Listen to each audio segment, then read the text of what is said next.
Throughout the world of mathematics, there are many equations as well as symbols, formulas, and terms that may be seen. One of these are transformations. No, not evolving transformations, these are mathematical transformations. Transformations in the world of math are the changes that an object may go through as it still may stay the same.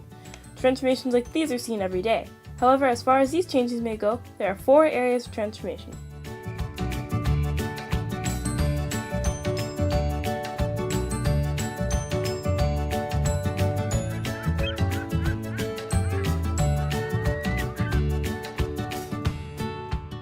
As transformations may be seen in other areas such as the world of art,